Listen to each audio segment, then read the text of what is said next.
సముద్రానికి ఇసుకను సరిహద్దుగా దేవుడు నియమించాడు. సముద్రపు అలలు భయంకరమైన బొరబడితో వస్తాయి. కొన్నిసార్లు అలలు చూస్తే తాడి చెట్టు అంత పైకి లెగుస్తాయి.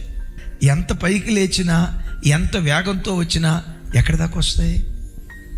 ఒడ్డుని ఇసుకుందే అక్కడ దాకా వచ్చి ఎంత స్పీడ్గా వచ్చిందో అంత వెనక్కిపోద్ది. సరిహద్దు దాటి సముద్రం బయటికి రాదు.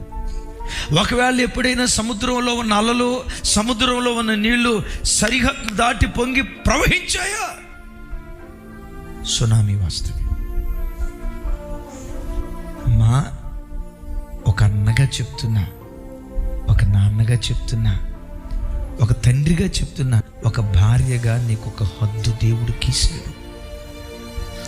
భర్తతో సంతోషంగా బ్రతుకు, తప్పులేదు. భర్తగా